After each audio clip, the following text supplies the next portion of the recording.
THQ Nordic just announced the Guild Europa 1410, a return to its roots they say, but before this there was a tragic story that was filled with disappointment and hopelessness.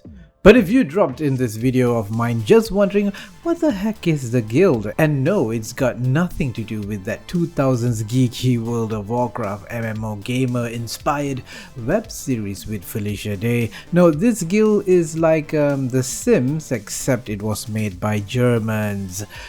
So the Guild is a life sim that lets you be any character in a medieval town or eventually city and build a thriving business. Well, it's German, so of course it is. Which was why I loved the Guild and the Guild 2, but the Guild 3 not so much. The Guild 3 entered Steam Early Access in 2017 with Canadian developers Golem Labs on the helms. This is of course after the current THQ Nordic got the rights to the Guild franchise when it acquired the original IP holder, which was initially Joe Wood Entertainment, which then, a whole bunch of acquisitions happened and name changes later became THQ Nordic that we know today.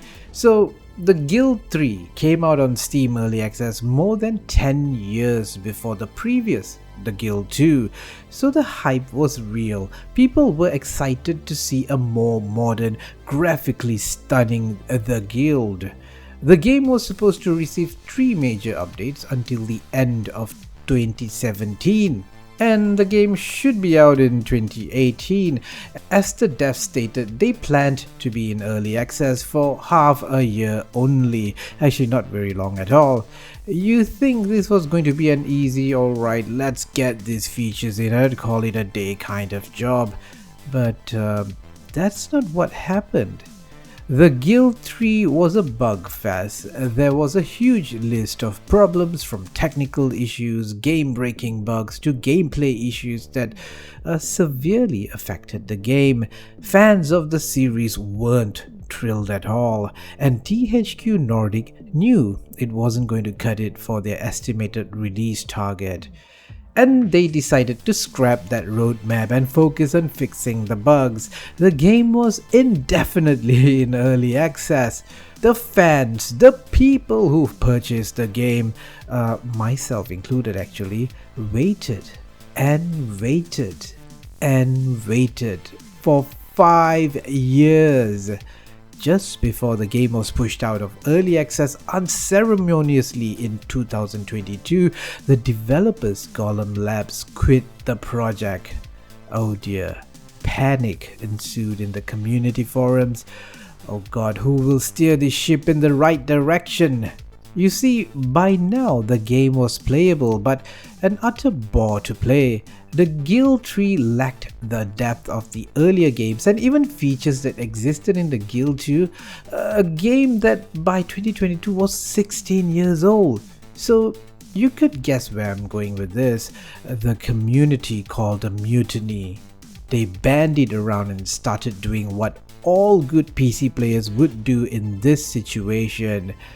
They review bombed the living daylights of this game, but not unfairly though, because this was after all an inferior game.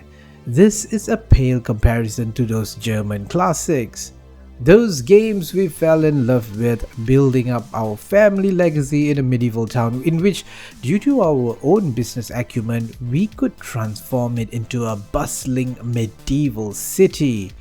THQ Nordic brought another development team in, but they just did the maintenance part of fixing things around, and it's always a challenge for any new studios to take over a project that they didn't develop.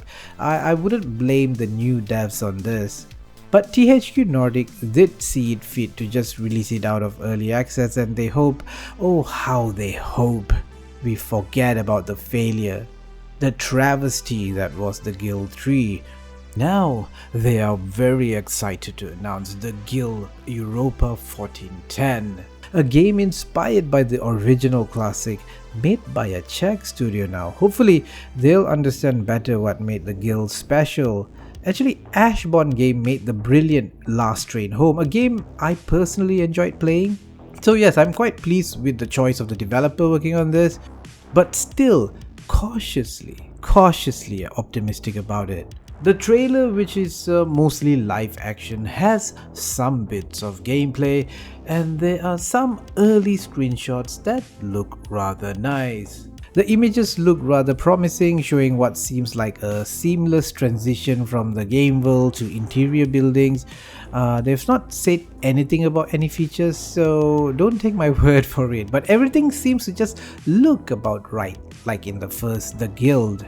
So yes, I'm looking forward to this, and hopefully it will let me and countless other The Guild fans bury the disappointment that was The Guild 3. Rest in peace.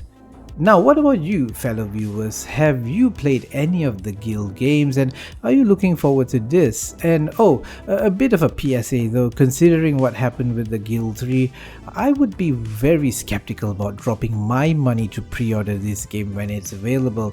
Just be mindful of the history behind this game. You don't need to pre-order.